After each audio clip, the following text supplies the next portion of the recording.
Hi, my name is Heather Alderman. I am the Executive Director of COSMA, and I'm here today with Dr. Darlene Kluka, who is a research associate at the University of Pretoria. I'm going to let her speak about her background in more depth, and really for the purposes of this interview, I'd just like to let you know that Dr. Kluka spent 6 years on the Board of Commissioners, which is the accreditation decision-making body at COSMA, and she's currently serving on our Board of Directors, which makes the policy and operations decisions. And so she's had quite a bit of experience with COSMA. So welcome, Dr. Kluka. Would you give me and our audience a short history of your pathway into higher education and within the field of sport management? Sure. First, Heather, I really appreciate you giving me this opportunity. And COSMA is one of the loves of my life. And I genuinely appreciate an opportunity to share with other COSMA members and perhaps people who are not even in COSMA.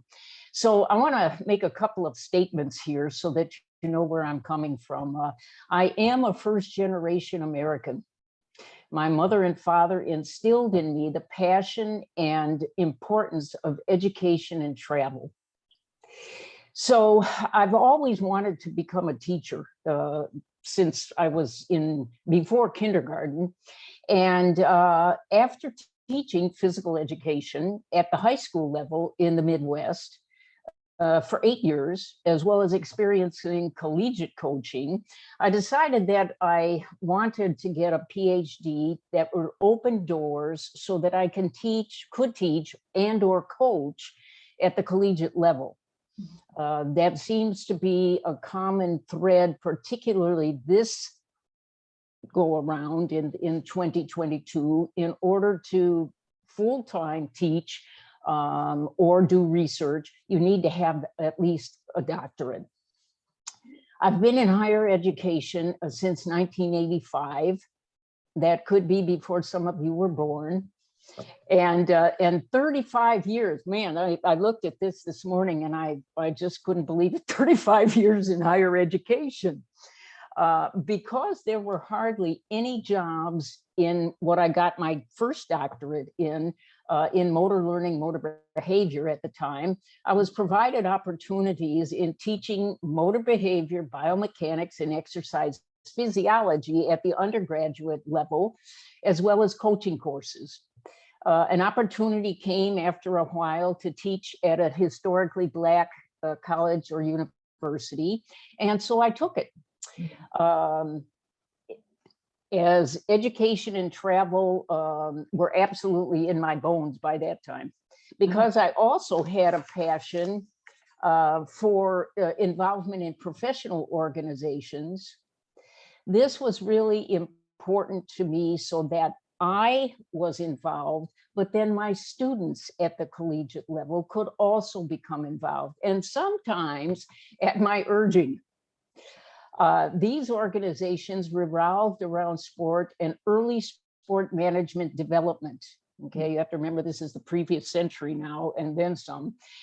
Being elected as president of the National Association for Girls and Women in Sport, doors opened to become, so that I could become a deputy delegate for at that time, the American Alliance for Health, Physical Education, Recreation, and Dance, now known as SHAPE, to the U.S. Olympic Committee, and as well as being selected as head of delegation to the IOC's Olympic Academy in Olympia, Greece.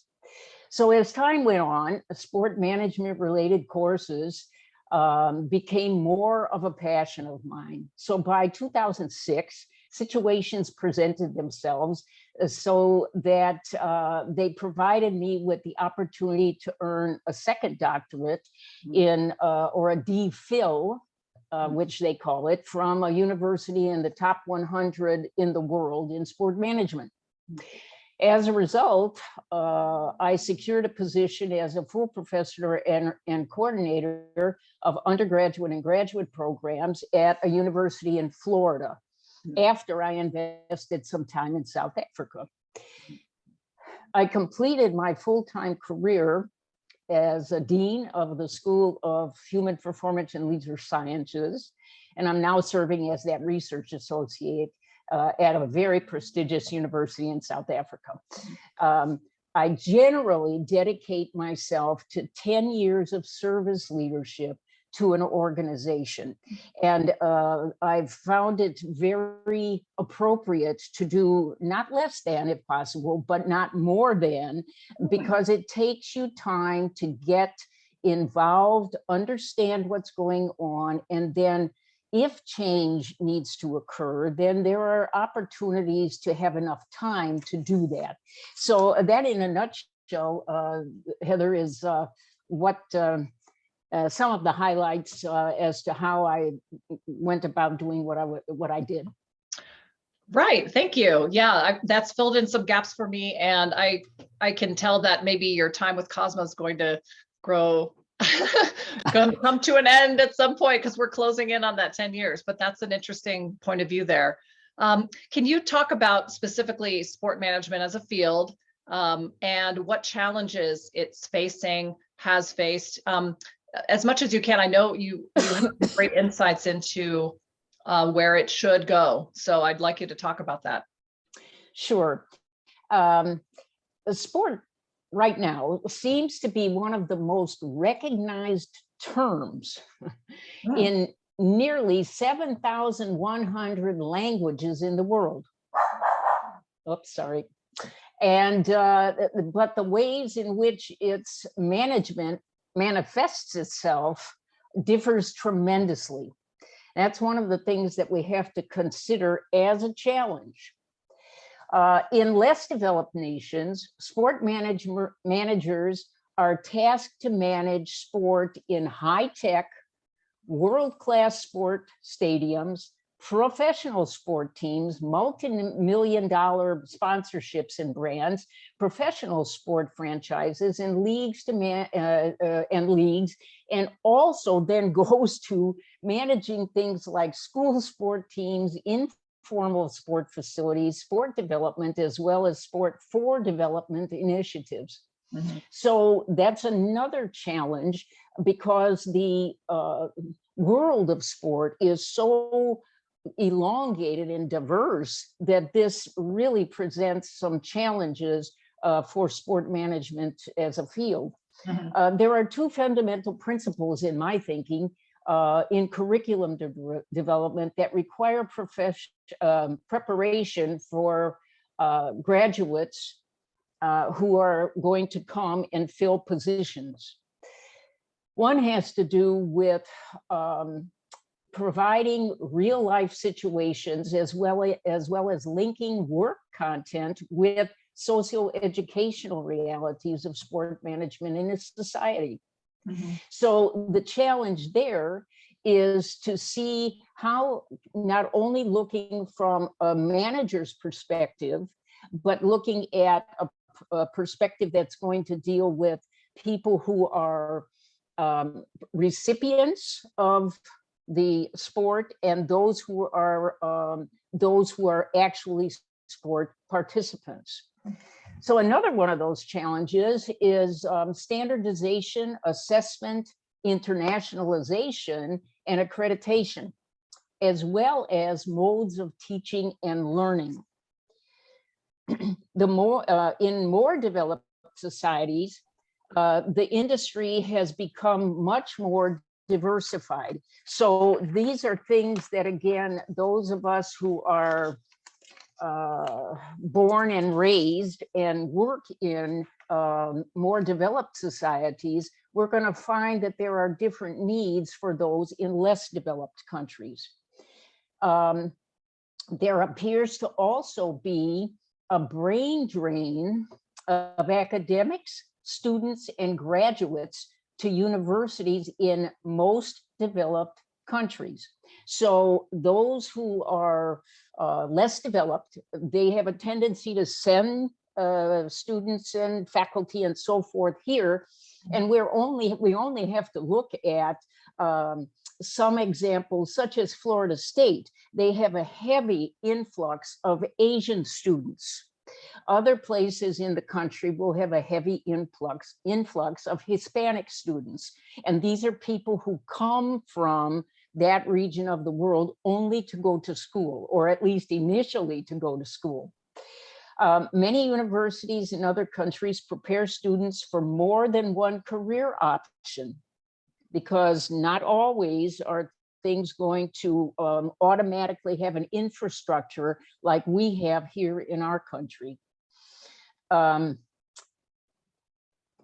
Sometimes they wind up using what I would refer to as a shotgun approach to curriculum development.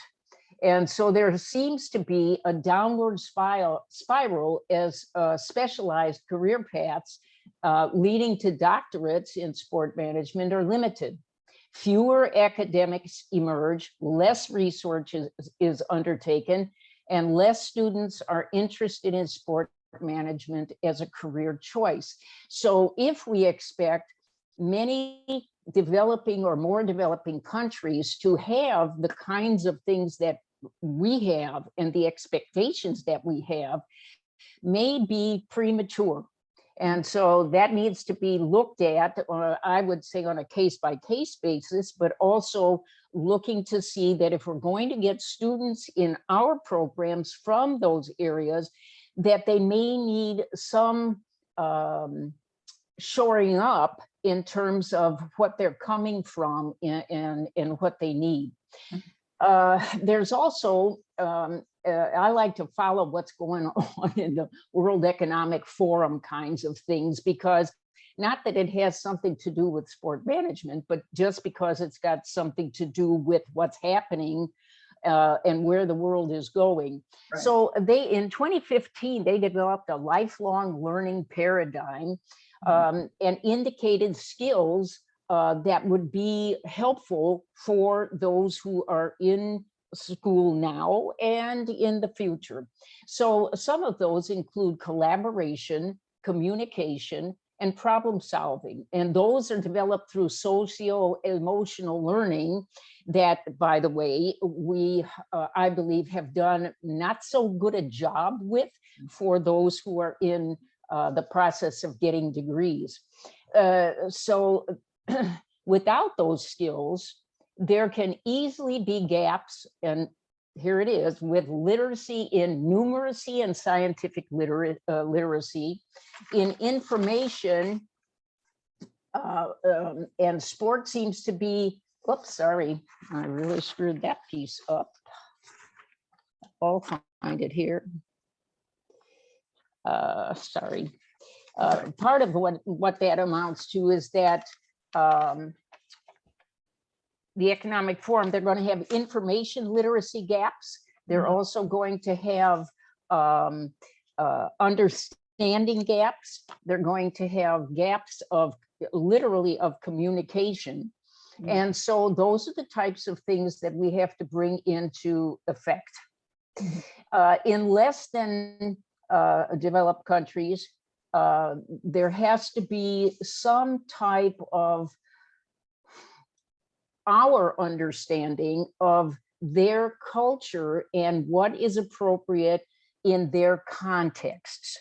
And, you know, the latest we can take a look at is what's happening in Russia, Ukraine, Latvia, all of the Baltic and Central and Eastern European nations. Most of us think, well, if we think, oh, those are Slavic countries. Okay, well, yes, they are. However, there is a definitive difference between each of the Slavic countries, and that will make or break what happens to them in the future based upon the West's, if you will, goodwill, but we don't understand what's happening. And so we have to look at that as well. I think that might be about all I want to say about some of the challenges that are occurring. Can you tie that back into, you've talked a lot about some international dynamics. So my next question was about, from an international perspective, what should sport management focus on. So I know you've spoken about some of that, but if you have some additional comments about that, I'd like to hear that. Yeah, first of all, the sport management has become a very interesting field, and it has almost felt to me like if something deals with sport and it's not really locked into someplace, then maybe it should be sport management. And part of the reason that I get that feel, not because I think that way, but to get the feel, is because when I look at, when I review programs for COSMA or for WASM or for NASM, etc., you wind up seeing, or I wind up seeing, a ton of different kinds of perspectives on something that deals with sport. And so many times when I go through it, I say, that sounds like a psychological perspective on whatever it is. Another time it might be a sociological perspective. Another time it might be a gender's perspective, let alone finance or any of the other typical things we would find in a sport management curriculum. So the field is, at this point, extremely diverse. And I think one of the ways in which things need to go forward is to figure out what really are we? What really are we in terms of the sport management piece? Sometimes we also need to, I think, focus on expanding ways of teaching and learning that are suitable for diverse groups. And I think COSMA has done a fabulous job to date of looking at this issue, and whether it's Heather and company going to NASM or ESM or wherever else to participate in their teaching and learning fairs, or it's us, COSMA, actually having its own conference. These, in my opinion, have been highly successful, highly needed, and it would be interesting, I think, for the future to have those who have taken something from their knowledge that they've gained at these different conferences, and actually report back if they used something. If so, was it successful, and what might they do differently? Simply because that would, in my thinking, kind of complete the circle on what happens there.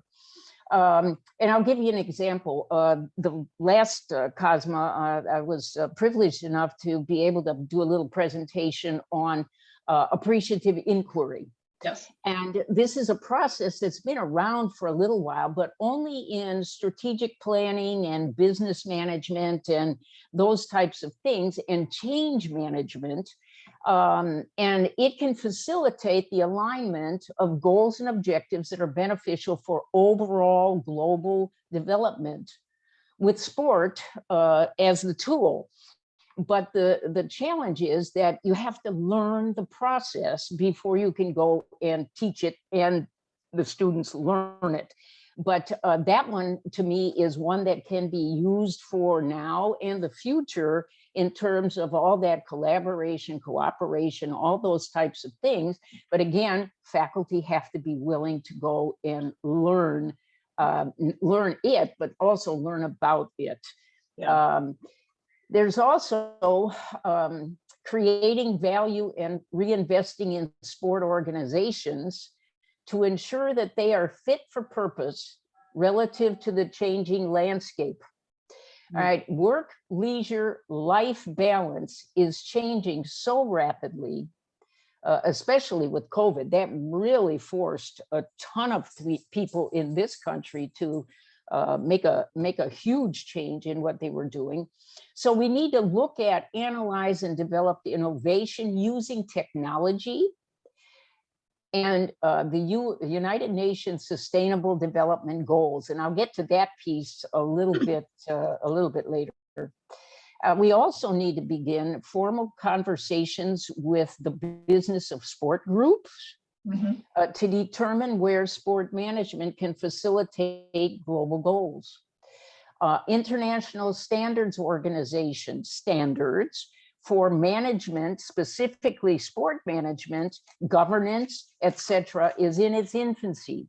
In my opinion, we need to get on board trying to be a part of the solution, if you will, rather than standing on the outside looking in. I mentioned this to WASM because it's a world association. I don't know where it's at or anything, but the idea is, if we want to go forward and truly find ways in which to improve systems, then we're going to have some type of international standards. And they've got these for management, let alone anything else available. And part of the reason I'm familiar with this is because when I did the dissertation for the doctorate in sport management, I looked at that and altered and renovated changes for looking at diversity in or sport organizations. And these things are extremely helpful, and you don't have to always reinvent the wheel for sport. Another issue is ethical operation of sport and its corruption.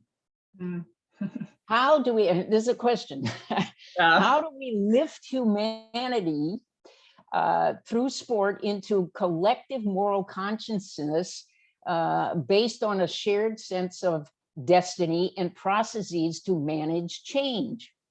I can tell you for sure that many of us who are still in the field from previous century never ever had a class on change management. I can guarantee it. Yet, when you look now in the master's and doctoral programs in this country, you will very seldom see that being functioning, and it's particularly because those types of courses are in other areas. And so when I think we're going to talk a little bit about what should students take, you'll see how this kind of links in. And then we also need, I think, discussions, decisions, and actions as to whether or not sport management should be a discipline and it continues with a professional orientation, or if there's a need to professionalize sport management so that it becomes an actual profession. Right. And just so that everybody, we're on the same page, being a profession is like being a teacher, a doctor, a lawyer, anyone that's got to sit for certain exams or certain certifications or certain accreditations. And everybody must do that. And then within the law, within the legislature, then that becomes an automatic that you must go through a program that's accredited, on and on and on.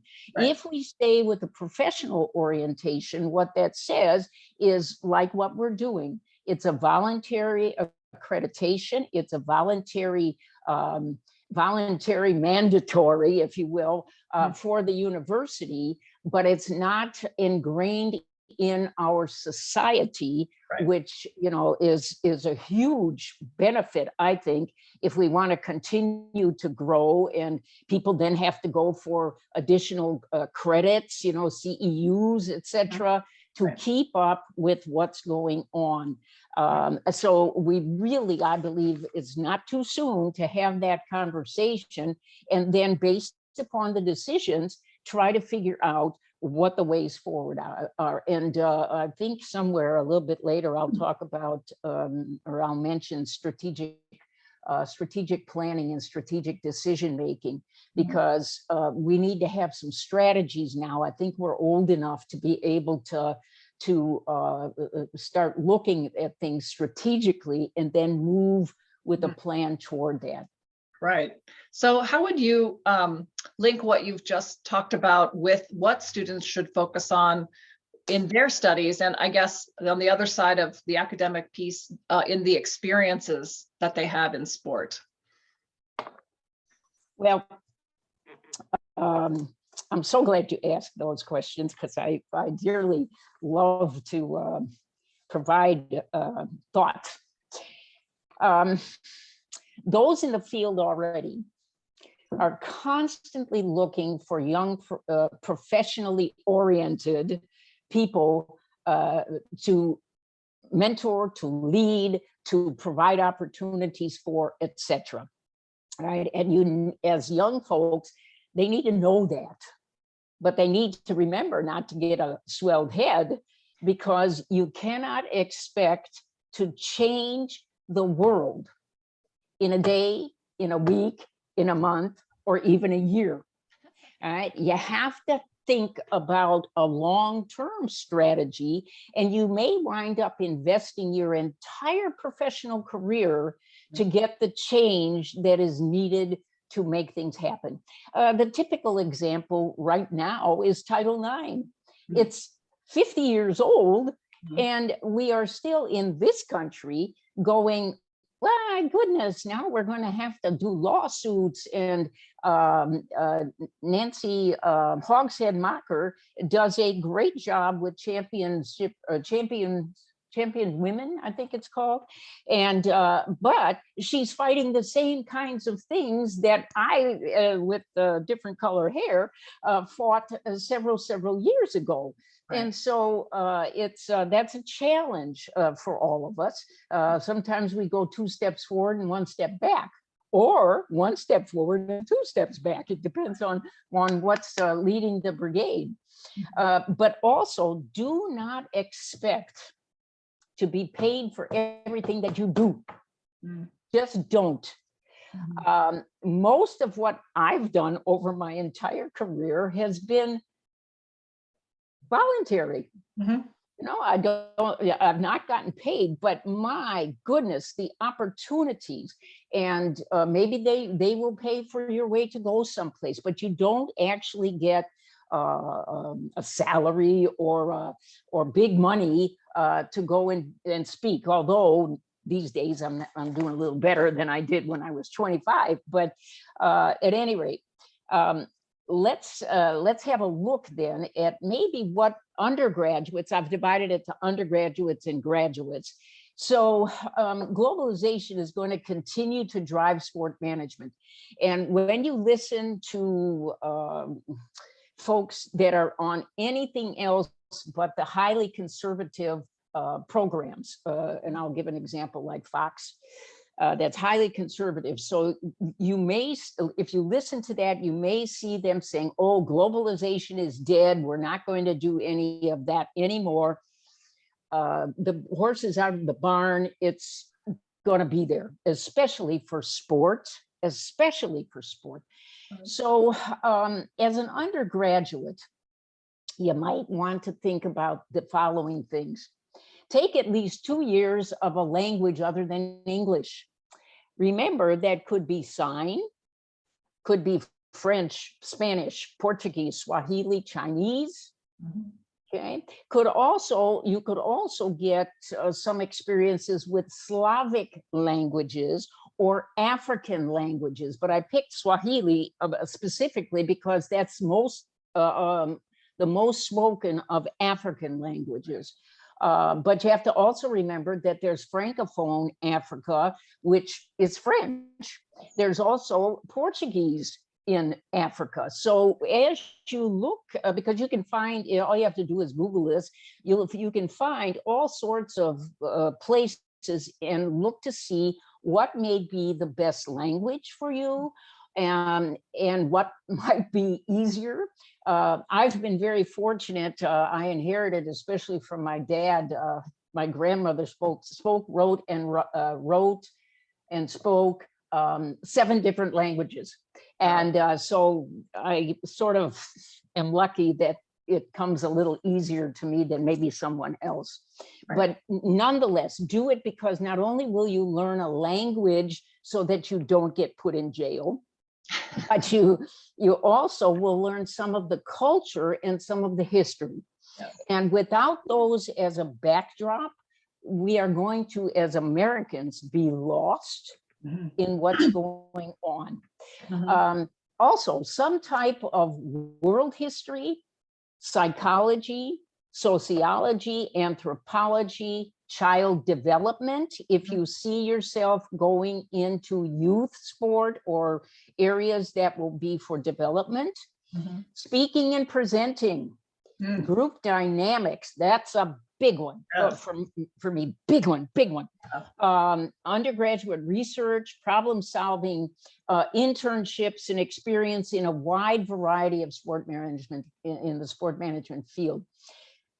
This is what I would recommend for undergraduates attempting to do internships. We have 50 states in this country, and the key would be, can I cross a border, a state border, so that I can experience something else? Yeah. And I'll give just an easy example. Many of my students at different institutions only were able to be in their own state for whatever happened from the ages until 18.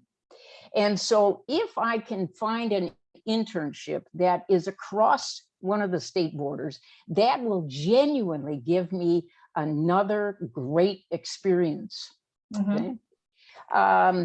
For the experiences themselves, if at all possible, every single course that you take that is in your field needs to have some type of an experience that goes outside of the campus. And even if you're doing hybrid type things, hybrid actually makes it much easier, but those are invaluable opportunities. The other one also is to have not more than, I'd say, 1/4 of whatever FaceTime or whatever you're doing with the courses, to have people from the outside come and speak with you, especially with introduction kinds of courses, because most of you won't know what goes on with sport management until you experience some people in different parts of sport management. Just as an example, very few students these days, even to this day, don't know a bunch about being an athletic trainer or what that takes. But when they get to the university, then they say, if they have this in an intro, maybe that's something I'd be interested in. But they've never really heard the occupation. And by the way, that's a profession because they're licensed and credentialed. Yeah. And so that's another opportunity for people to take advantage of things for the undergraduate level. Was that an okay answer for you? Oh, yeah. Oh, yes. Well, and let's finish up with me giving you your magic wand, and you can make changes, both in higher education and in sport management. What would be the most important wave of the wand for you to do?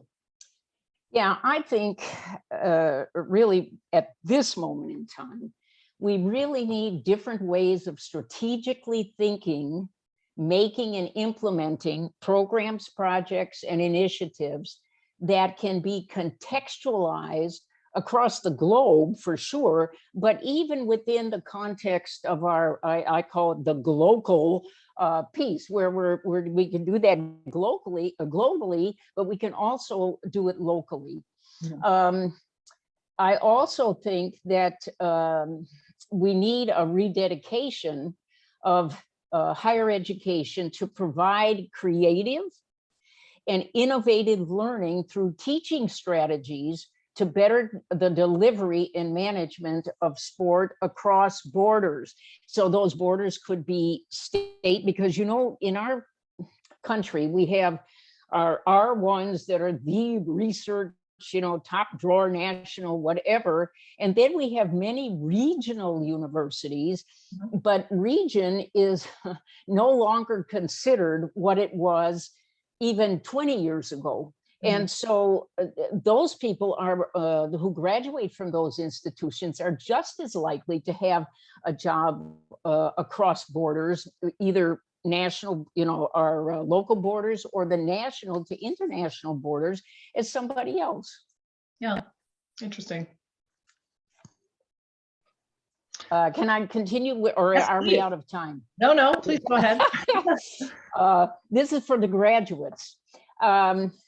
It seems to me, after having gone to a number of COSMA conferences and watching what's occurring at other institutions, and I don't know if you need to set it up like a seminar or something where there's good, solid interaction, because at the graduate level, they ought to have something up here already.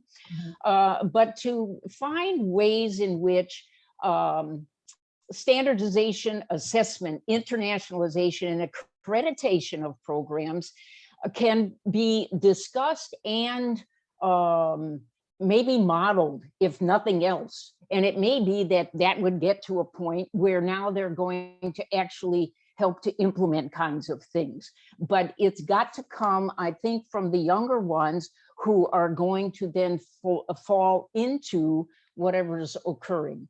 Another one has to do with sport data and data analytics.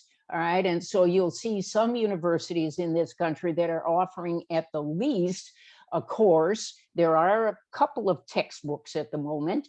And there are some institutions, what is it, Lock Haven? No, where's our guy? You mean Endicott? Yeah, they have, Yeah. they're starting these kinds of things. Right. And so that you want to watch that. It doesn't mean that every university has to have it. It just means that they're preparing themselves to be a hub for that. Also, leadership skills involving AI and other elements of change management. This is a big piece. Also, I think that across-border internships, not so much maybe in the States, but if you go above to Canada or below to Mexico, you have now internationalized your opportunity for internships at the graduate level. I'm not thoroughly convinced that undergraduates are at a place in their lives where having an international internship would be of great value. But I am convinced, I've had several of them go for international internships. What an experience. And one of them that I had, he's actually right now got a job with the Japan exchange team, I think it's called, JET. And he's over there teaching and coaching Japanese, which, and he's there for a couple of years. So, and he's being paid and he's having a wonderful experience. So there are opportunities for that. I would say by that time, you surely need to have an internship in your area of interest, and make sure that if you have a different language available, that you use that in your internship in some way. Example, if you want to get a job with the, get an internship with St. Louis Cardinals and you speak Spanish, you may have an internship with their international relations portion. But, when you have a language, if you don't use it, you lose it. Right. So be sure, I'm just hoping that people recognize that it's important to continue to use and use it to your benefit, as well as to being able to communicate better with people. Right.